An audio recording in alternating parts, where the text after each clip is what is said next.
You're tuned into the deep dive. And today, wow, we're really going deep, plunging into one of aviation's biggest, most chilling mysteries, the vanishing of Malaysia Airlines Flight MH370. It's a case that even years later, Yet, it resists easy answers, doesn't it? totally. It's not just a cold case, it feels like a black hole. And honestly, the more you look into the details, the kind of details you've pulled together, the more you think, hang on, are we getting the full story here? You put your finger right on it. MH370, it's not just a tragedy, which it absolutely is, Yeah. but it's also this puzzle that almost feels designed to be unsolvable. Right. Think about it. A huge modern jet, a Boeing 777, crammed with tech, 239 people on board, and it just disappears mid-flight. In our world, with satellites, radar, Okay. how does that happen? Exactly. How?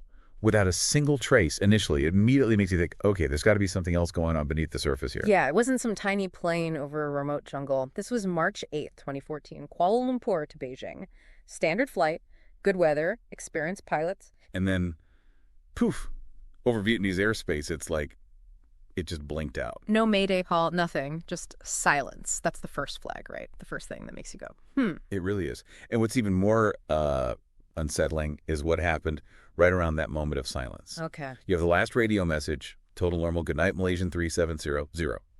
No hint of trouble. Standard stuff. But then, almost immediately after that, the transponder, box that tells civilian radar, here I am, this is who I am, it gets switched off Manually. Not a system failure. Doesn't look like it. Yeah. Someone in that cockpit appears to have deliberately turned it off. Yeah. Now, doesn't that strike you as incredibly suspicious? Suspicious. Yeah. That's putting it mildly. It's like someone intentionally cut the cord. It's not things failing one by one. It's a clean break. Exactly. And that's when your mind starts racing, thinking, okay, this isn't just terrible luck. This isn't just systems going haywire. Something deliberate happened. Yeah. How does a plane like that just drop off all the screens unless someone made it happen? Yeah. That's the question that just keeps bugging you. And we'll see as we go deeper. The confusion, the conflicting early reports, it all just adds fuel to that fire, that feeling that things weren't straightforward. Right. So our goal here isn't to, chase down every single conspiracy rabbit hole out there. Sure. But we do want to zero in on some of these really strange aspects, the bits that just don't sit right. Yes, we'll look at the official report, sure, but also some really detailed independent work that's been done, work that often points in, very different directions. Okay, so civilian radar loses it, but as you hinted, other systems didn't lose it entirely. Let's talk about what the military saw, because that's where the story starts to get, really murky. That's right. Civilian air traffic control, they lost the signal when the transponder went off. But military primary radar, which works differently, just bouncing signals off objects, it kept tracking something. An unidentified blip, basically. Pretty much. And what it showed was this massive deviation, a sharp turn west, back across Malaysia, over the Strait of Malacca, and then heading out northwest towards the huge, empty southern Indian Ocean. A complete U-turn. I mean, it's not something you do by accident in a 777. Not at all. And the timing you mentioned, transponder off, just as they're handed off to Vietnamese control, it feels coordinated, like someone knew exactly when to become invisible to the usual eyes. Precisely.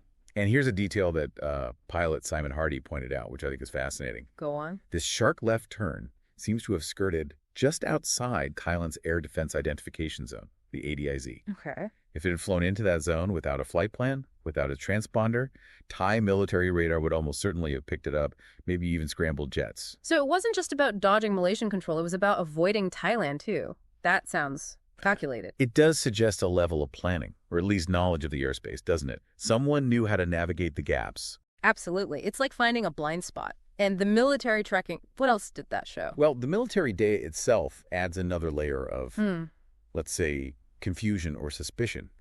It tracked the plane flying right along the boundary between Malaysian and Vietnamese air traffic control zones. Ah, so maybe causing confusion about who is responsible for watching it? Possibly. Each side might have assumed the other had it covered. But here's a really troubling part for many people. What's that? It apparently took a full week for the Malaysian military to publicly confirm they had this radar data showing the plane turned back. A whole week. A week? In a search and rescue situation, that's baffling. It meant the initial massive search effort was focused entirely on the South China Sea, where the plane was supposed to be going, miles and miles away from where the military last saw it heading. So the search was potentially in the completely wrong ocean for 7 days because that data wasn't shared. It almost feels like a deliberate misdirection looking back. You can see why some people might feel that way. Hmm. And this path back over Penang, which significantly was the captain's hometown, Mm. and then northwest over the Andaman Sea, it's just a completely different story than the initial narrative. And you mentioned that waypoint, IGRI. Yes, Simon Hardy highlighted this too. IGRI, right where the transponder went off and the turn started.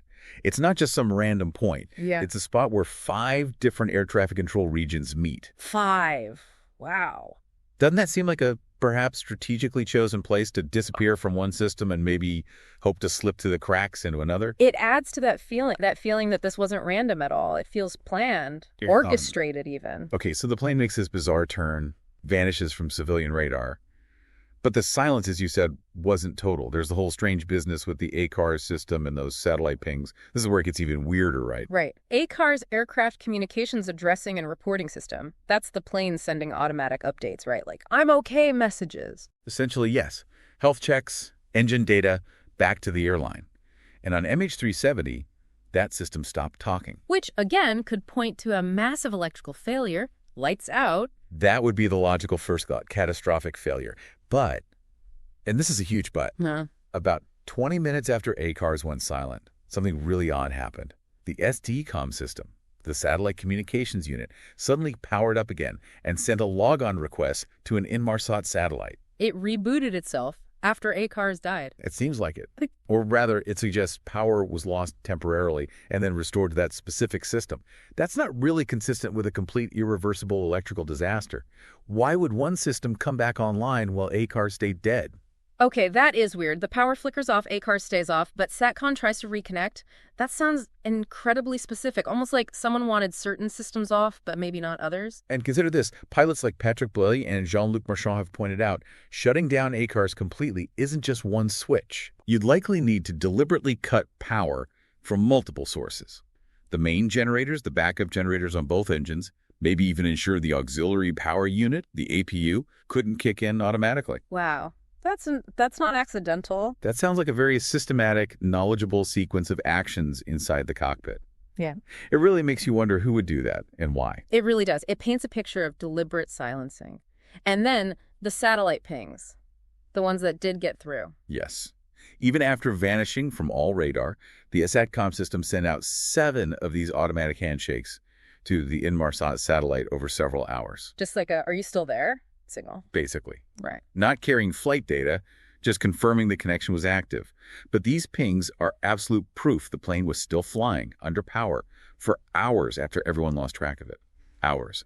Flying south. So while the world is searching the South China Sea, it's actually flying for hours and hours in the completely opposite direction, deep into the Indian Ocean. Miles and miles off course. And these 7 pings, these handshakes, they allowed engineers to calculate those famous arcs. Vast curves on the map representing possible locations at the time of each ping. Right, the only clues they had left. And another really curious detail. When the SATCOM system logged back on after that power interruption, it did so without the usual valid company and flight identifiers attached. Meaning? Meaning it strongly suggests someone had been messing with the systems in the cockpit, maybe trying to disable all communications, but they didn't quite manage to stop these automatic satellite log-on attempts or the subsequent handshakes. It's like they tried to shut everything down but missed a step, or didn't fully understand how that particular system worked. That's one interpretation. A critical oversight, perhaps, if the goal was total disappearance. It's almost like someone tried to erase the plane but didn't quite have the complete instruction manual. So strange. And from these faint pings, these electronic whispers, they got the arcs? How? Okay, so engineers used 2 main data points from those pings. First, the burst timing offset the BTO. That's basically the time it took the signal to go up to the satellite and back down. Okay, like an echo time. Exactly. And that gives you the distance from the satellite. Draw a circle on the map with that radius centered on the satellite's position, and you get those arcs of possible locations. Got it. And the second thing? The burst frequency offset BFO. It's a bit more complex. It relates to the Doppler effect. You know how a siren sounds higher pitched coming towards you and lower going away? Yeah. The BFO gives clues about the plane's speed and direction relative to the satellite, who's generally moving north or south, towards the satellite's coverage area or away. So these tiny, tiny variations in automated signals are literally the only threads we have to follow this ghost flight. It's like trying to track a fly in a hurricane. A very faint signal, a very big ocean, yes. Yeah. But it was enough to tell investigators, forget the South China Sea. This plane flew south, deep into the Indian Ocean, for a very long time. Incredible. Okay, now this leads us into the realm of theories. Some based on this data, some looking at other factors. And this is where things get even more, well, contested and frankly unsettling. Absolutely. You have analyses from experienced professionals trying to make sense of it. Take Captain Patrick Blely and Jean-Luc Marchand. Their technical analysis looked at that flight path suggested by the satellite data. And what did they conclude? They saw the potential path as maybe not being a straight line, possibly a bit erratic. They proposed that maybe, just maybe, there was a deliberate attempt not to crash, but to actually find somewhere to land safely. Land safely, after all that deliberate evasion, in the middle of the Indian Ocean. It sounds counterintuitive, I know. Yeah. But their idea is that perhaps some uncommunicated emergency occurred after the initial turn and disappearance. Maybe the erratic path shows someone struggling to find a new route, a new destination. So something went wrong after they went dark. That's their hypothesis, that whoever was flying, even if facing some crisis, was still trying to control the aircraft and find a resolution. It doesn't explain the initial actions, but it tries to make sense of the later flight path. It leaves a lot of questions open, of course. Then there's Simon Hardy again, the pilot you mentioned. His focus on that turn over Penang. That detail always sticks with me. Yes, Hardy, flying 777s himself, found that specific maneuver really odd. Not just flying over Penang, but making a slight deliberate turn around it. Or it's looking at something. That was his speculation. Could someone, likely the captain, being from Penang, have been taking a final look, sort of farewell? It's purely speculative, but adds a very human, very chilling element. Wow. And Hardy also did a deep dive on the Inmarsat data, the satellite pings. He argued the data suggests the plane flew at a remarkably constant speed, 488 knots, for much of its journey south. Constant speed for hours. That's what his analysis indicated. And that constant speed traces a very specific, calculated path deep into the southern Indian Ocean. Again, it suggests control, purpose, not chaos, at least for a long time. The idea of someone taking a last look home, combined with that steady, controlled flight south, it's deeply unsettling. It doesn't sound like an accident or a hijacking gone wrong in the usual sense. It doesn't easily fit those molds, no. Which brings us to another theory.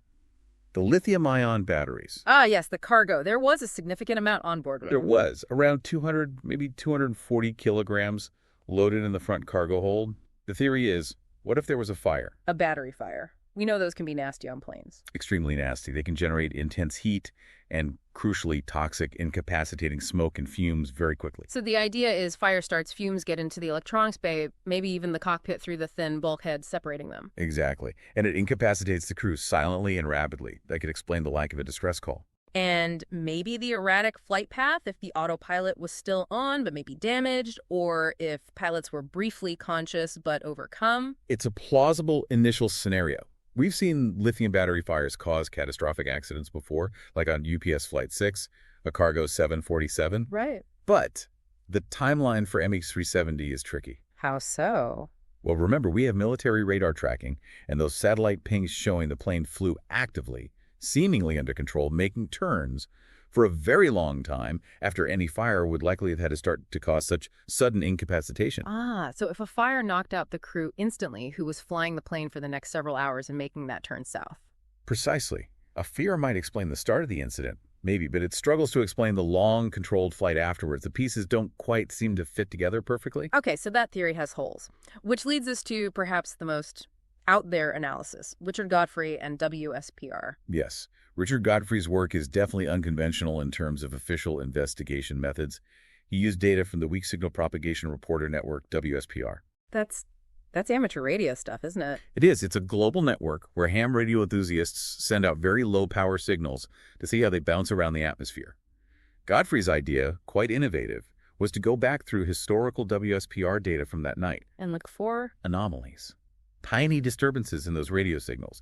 His theory is that a massive metal object like a 777 flying through these signal paths could potentially leave a faint, detectable trace like a ripple. Wow, trying to track a plane using background radio noise. That sounds ambitious. Extremely ambitious, and it's definitely not a mainstream or officially validated technique for aircraft tracking.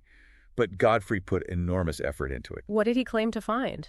His analysis suggested MH370 didn't just fly straight south. He proposed a much more complex, winding path.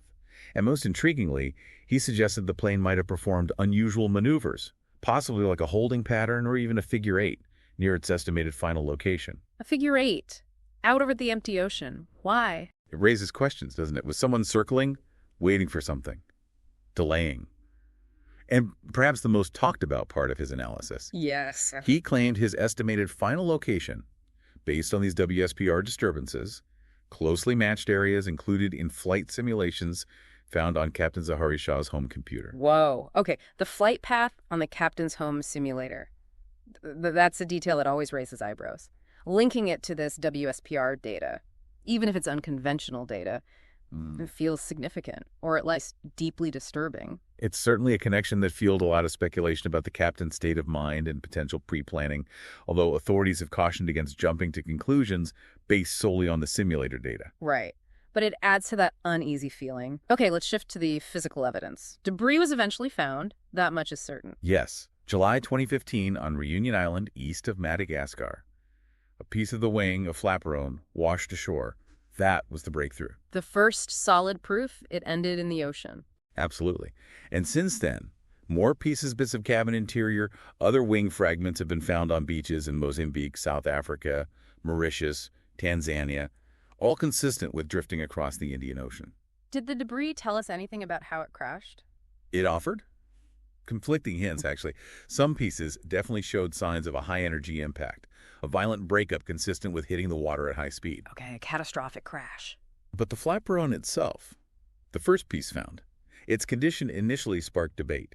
Some analysts thought it looked like it might have been extended, as it would be for landing or ditching. Suggesting a controlled ditching attempt, like the Miracle on the Hudson. That was the initial speculation by some, a controlled, wings-level ditching on the water. However, the official investigation, particularly the Australian Transport Safety Bureau, ATSB, concluded the damage was more likely consistent with the Flaperon being torn off during a high-speed, uncontrolled impact. But that initial ambiguity certainly added another layer to the mystery. So even the physical evidence wasn't straightforward. And what about the lack of debris found initially, especially near Australia where the search was focused, for such a huge plane? That's a really good point, and it puzzled searchers too. But oceanographers, like David Griffin, did drift modeling based on where the debris did wash up. What did that show? His analysis strongly suggested that if the crash happened around 35 degrees south latitude, which is further south than large parts of the initial underwater search area, the ocean currents would naturally carry debris west towards Africa and Reunion. And away from Australia. Exactly. It explains why nothing significant washed ashore there, even if the crash site was relatively nearby in oceanic terms. The currents acted like a conveyor belt moving floating material westward. Okay, that makes sense. The currents basically hid the evidence from the initial search zones. Were there any other clues pointing to that 35 south area? Interestingly, yes. There were French military satellite images taken just days after the disappearance. Days after. Yes. And they apparently showed objects, described as potentially man-made debris, floating in that very vicinity around 35 south. And this wasn't followed up on strongly at the time. It seems it wasn't prioritized in the same way as the calculations based on the satellite pings were initially. But looking back, combined with the drift analysis, those images seem potentially very significant. Maybe another missed clue. It certainly feels like it could be. It makes you wonder if the focus was too narrow early on. What about Boeing? Did they figure out what likely happened in the very final moments? They ran simulations based on the 777 systems and the final satellite data. Their analysis suggested that after the engines flamed out from fuel exhaustion, Which they eventually would have. right, the autopilot would likely command a turn, possibly a hard left turn, as a default response in some failure modes. Then, with no power, the autopilot would disconnect. The plane would likely enter a steep, uncontrolled spiral descent, hitting the ocean with enormous force. Their calculations place this final impact point probably within about 29 nautical miles of that final seventh satellite arc. A spiral dive. A terrifying final thought. But it does give a potential endpoint, assuming it flew until the tanks were dry. It provides a plausible endgame scenario, yes, Yeah. assuming it was on autopilot and flew until fuel starvation. But again, it doesn't explain how it got into that situation in the first place. No, it doesn't answer the why or the how of the initial disappearance and diversion. Which brings us to the searches. Massive, expensive efforts initially found nothing, but it's not over. Thankfully, no. The initial government-led underwater searches were vast and incredibly technologically advanced, but ultimately unsuccessful. However, a private company, Ocean Infinity, Right, the deep-sea exploration specialists. they stepped in. They did a search in 2018, and remarkably, they started another one just this year, 2024. And they're doing it on a no-find, no-fee basis. No fine, no fee. For something this complex and expensive? Yes, which tells you they must have a pretty high degree of confidence based on their analysis of all the available data, including some of these independent studies, that they know where to look. They're putting their money where their mouth is. Where are they looking now? Reports suggest their current search zones are focusing on areas around the previously searched sections of the Seventh Arc, areas that align more closely with the locations proposed by people like Blelly and Merchant, and also Richard Godfrey's WSPR analysis. So they're explicitly targeting areas suggested by some of these less conventional analyses. It seems that way. They appear to be considering the possibility that the plane didn't follow the most straightforward path predicted by the earliest interpretations of the satellite data. They're looking slightly north and potentially slightly south of the main searched corridor. Interesting. It suggests they believe the official search might have missed it by being too focused on one specific scenario. But the area is still huge, right? Immense. Even with their advanced technology, the portion of the Seventh Arc, that final possible location band that hasn't been searched, is still vast. And underpinning all this tech and analysis, you have the families. Yeah. 239 people, their families still waiting after all these years. Still living with this awful uncertainty. Their determination to find answers, to get closure, is just.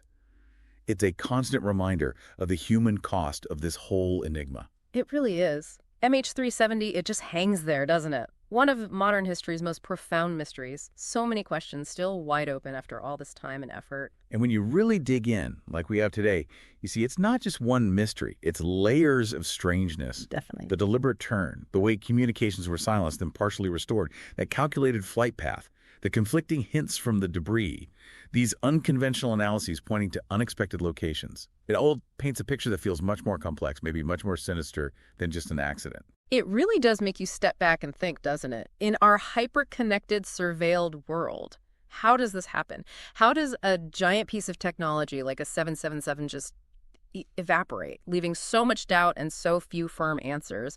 What does that say about what we think we know, or maybe what we're allowed to know? That's the core question MH370 leaves us with, I think.